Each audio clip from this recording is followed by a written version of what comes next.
తాడేపల్లిలో అమ్మటి రాంబాబు మాట్లాడుతున్నారు. లైవ్ లో చూద్దాం. హోంమంత్రి వస్తే సమస్యల పరిష్కారానికి ప్రయత్నం చేయకోకుండా జగన్మోహన్ రెడ్డి గారి మీద బురదలేటటువంటి కార్యక్రమాలు చేస్తున్నారు. మాకు ఉన్న సమాచారాన్ని మాకు ఉన్నాయి, మీకే కాదు, మాకు సమాచారాలు ఉంటాయి. ఆయన ప్రెస్ మీట్ పెట్టి మాట్లాడాలా, మీరు ఏం మాట్లాడారో మాకు కూడా తెలుసు, మాకు సమాచారం ఉంది. ఏం మాట్లాడారు మీకు తెలుసు కదా. పవన్ కళ్యాణ్ గారిని ఉప ముఖ్యమంత్రిగా చేయమని బీజేపీ కోరింది, అమిత్ షా గారు కోరారు. దాని మీద మీరు గత్యంతరం లేని పరిస్థితుల్లో ఉప ముఖ్యమంత్రిగా పవన్ కళ్యాణ్ గారిని పెట్టారు. ఇవాళ మీరేం చేస్తున్నారు? ఉప ముఖ్యమంత్రిగానంట పవన్ కళ్యాణ్ గారు ఒక పక్కన ఉంటే రెండో పక్కన ఆయన కుమారుణ్ణి తెచ్చుకోవాలనే ప్రయత్నం చేస్తున్నారు. మీ ఇష్టం తెచ్చుకోండి, మాకేం అభ్యంతరం లేదు. కూటమి ప్రభుత్వం కదా, మీరు తెచ్చుకోవచ్చు. మీరు ఎవరినైనా తెచ్చుకున్నారు ఆయన మంత్రిగా, మీరు ఎవరినైనా తెచ్చుకున్నారు ఆయన మంగళగిరికి. దీన్ని అమిత్ షా గారిని మీరు అడిగారంట. అమిత్ షా గారు ఏ మాట చెప్పాడో మాకు తెలుసు. ఏం మాట చెప్పాడు? ఏమండి చంద్రబాబు నాయుడు గారు, మీ ఓడిని కాస్త కంట్రోల్లో ఉండమనయ్యా, ఎక్కడ పడితే అక్కడ ఏళ్లు పెడుతున్నాడు, ప్రభుత్వానికి చెడ్డ పేరు వస్తుంది, ఉప ముఖ్యమంత్రి లేదు, ముఖ్యమంత్రి లేదు, కాస్త ఆగండి, మీ స్పీడ్ తగ్గించండి, మీ అబ్బాయి స్పీడ్ తగ్గించండి, మీ అబ్బాయి ఎక్కడ పడితే అక్కడ వసూలు కార్యక్రమాల్లో నిమగ్నమైపోయి ఉన్నాడు, కాస్త జాగ్రత్త చేసుకో నాయనా అని ఒక మంచి సలహా ఇచ్చాయంట. ఆ సలహాని బయటకు రాకోకుండా మీరు ఇవాళ ఇలాంటి పుంఖాలు కథలు జగన్మోహన్ రెడ్డి గారి నివాసాల మీద వాటి మీద వీటి మీద రాసేటటువంటి ప్రయత్నం చేయడం అనేది ఒక దిగజారిపోయినటువంటి వ్యవహారాలు మీరు చేస్తున్నారు. ఈ వ్యవహారాలను కట్టిపెట్టి వాస్తవాలను ప్రజలకు అర్థమయ్యే విధంగా మీరు చేస్తే బాగుంటుందని కూడా మనవి చేస్తున్నారు. జగన్మోహన్ రెడ్డి గారికి 50 బెడ్రూమ్లు ఉన్నాయి, 60 బెడ్రూమ్లు ఉన్నాయి, ఎన్ని పాత చింతకాయ పచ్చడిలో కథలన్నీ కూడా ఇవాళ మళ్ళా వండి వాచేటటువంటి ప్రయత్నం మీరు చేస్తున్నారు. ఇది కరెక్ట్ కాదని కూడా ఈ సందర్భంగా నేను మీ ద్వారా ప్రజలకి, ముఖ్యంగా చంద్రబాబు నాయుడు గారి పార్టీకి కూడా చెప్పదలుచుకున్నాను. ఇలాంటి కాకమ్మ కథలు చెప్పేటటువంటి ప్రయత్నం చేయవద్దని కూడా కూడా ఉంది. వాళ్ళ నదీ జలాల సమస్య ఎంత భయంకరంగా ఉందని అడుగుతా ఉన్నా. అరే శ్రీశైలంలోనూ నాగార్జున సాగర్లోనూ మనకు వ్యవసాయానికి రావాల్సినటువంటి నీళ్లను తెలంగాణ ప్రభుత్వం టకటక విద్యుత్తుకు వాడుకుంటుంటే అడ్డుకునే పరిస్థితి లేదు. ట్రిబ్యునల్ దగ్గర వాళ్ళు ఫైట్ చేయాల్సినటువంటి పరిస్థితులు ఉన్నాయి. ఇలాంటి పరిస్థితులు అన్నీ ఉంటే ఈ పరిస్థితుల మీద మీరు అమిత్ షా గారితో మాట్లాడారు. జగన్మోహన్ రెడ్డి గారి ఇళ్ల గురించి ప్రస్తావన జరిగినట్టుగా లేనిపోని కథనాలు వేసి ఏదో పుక్కిడి పురాణాలు చెప్పేటటువంటి కార్యక్రమం చేయటం చాలా దురదృష్టకరమని కూడా ఈ సందర్భంగా నేను చెప్పదలుచుకున్నాను. మరొక అంశాన్ని కూడా ఇక్కడ మీకు ప్రస్తావన చేయాలని అనుకుంటున్నాను. అదేమిటంటే పోలవరంలో చంద్రబాబు నాయుడు గారు డయాఫ్రమ్ వాల్ నిర్మాణం, రెండవ డయాఫ్రమ్ వాల్ నిర్మాణం చేయడానికి నిన్న పనులు ప్రారంభించారు. ఏదో T5 ఏదో సంథింగ్ లైక్ దట్. ఆ మిక్చర్ని కలిపేదానికి, సిమెంట్ కాంక్రీట్ మిక్చర్ కలిపేదానికి పైనుంచి ఆదేశాలు ఇచ్చాయని పనులు ప్రారంభించబోతున్నారని నిన్న నామినల్ గా ప్రజలు పనులు ప్రారంభించారనే మాట వినటం జరిగింది. పదే చంద్రబాబు నాయుడు చెబుతాడు. మొన్న కూడా చూశాను నేను, ఎన్నిసార్లు చెప్పినా అదే చెప్తాడు. డయాఫ్రమ్ వాల్ పోవడానికి జగన్మోహన్ రెడ్డి గారి కారణమని నేను కొన్ని వందల సార్లు చెప్పా, మళ్ళా చెప్తున్నా. డయాఫ్రమ్ వాల్ అనేది దెబ్బతినడానికి గల కారణం నారా చంద్రబాబు నాయుడు గారి అవివేకం.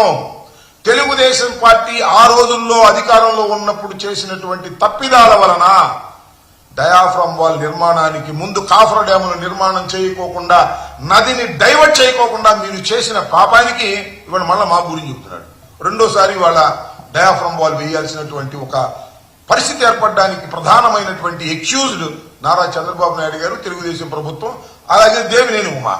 వీళ్ళ చేసినటువంటి తప్పిదానికి జగన్మోహన్ రెడ్డి గారి మీద బురదలాలనేటువంటి ప్రయత్నం చేస్తున్నారు. ఇది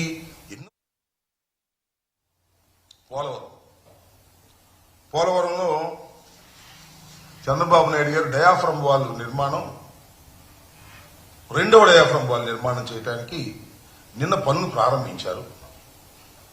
ఏదో T5 ఏదో సంథింగ్ లైక్ దట్. ఆ మిక్చర్ని కలిపేదానికి, సిమెంట్ కాంక్రీట్ మిక్చర్ కలిపేదానికి పైనుంచి ఆదేశాలు ఇచ్చాయని పనులు ప్రారంభించబోతున్నారని నిన్న నామినల్ గా ప్రజలు పనులు ప్రారంభించారనే మాట వినటం జరిగింది.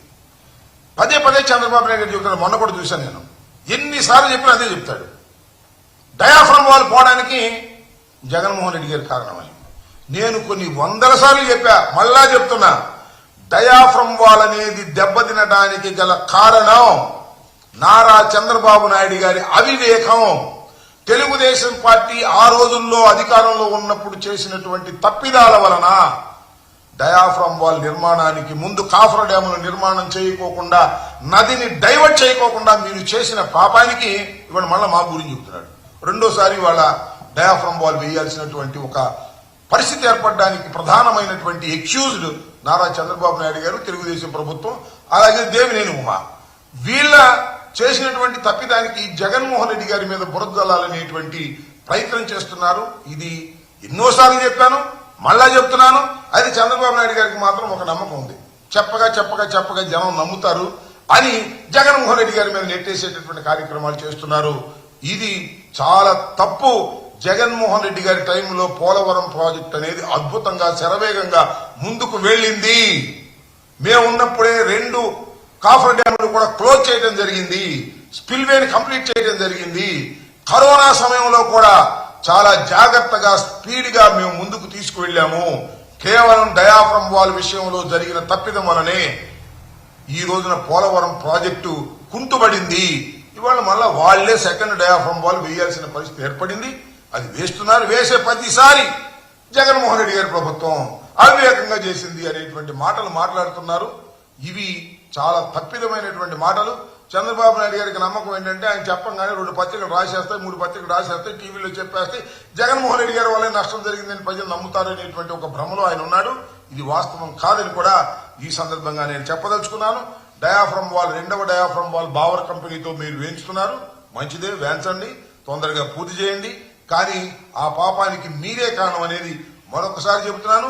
మీరు చెప్పిన ప్రతిసారి కూడా మళ్ళా నేను ఈ విషయాన్ని చెప్పవలసి ఉంటుందని కూడా ఈ సందర్భంగా నేను మీకు తెలియపరుస్తున్నాను. ఓకే,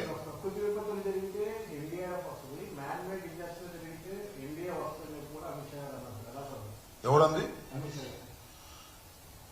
ఓహో, ఏంటంటే ప్రకృతి విపత్తులు జరిగితే ఎన్డీఆర్ఎఫ్ వస్తుంది, మ్యాన్ మేడ్ విపత్తులు జరిగితే ఎన్డీఏ వస్తుంది. మరి రమ్మను ఎన్డీఏని. ఎక్కడికి? తిరుపతి రమ్మనండి. 6 చనిపోయారండి. మ్యాన్ మేడ్ యాక్సిడెంట్ ఇది కాదా? మానవ తప్పిదంతో చనిపోవడం తప్ప మరొకటి కాదు. తిరుపతిలో నేను మనవి చేస్తున్నా, నాకు ఇప్పుడు 68 సంవత్సరాలు. అంతకు ముందు సంగతి కూడా నాకు తెలుసు. అనేక సార్లు మనం విన్నాం, చూసాం. ఎక్కడా కూడా తొక్కిసలాటలు తిరుపతిలో మరణించినటువంటి సందర్భమే లేదు. ఇవాళ ఏంటండి, వైకుంఠ ఏకాదశి సందర్భంగా టోకెన్ డిస్ట్రిబ్యూషన్ లో వసతులు లేక రాంగ్ డెసిషన్స్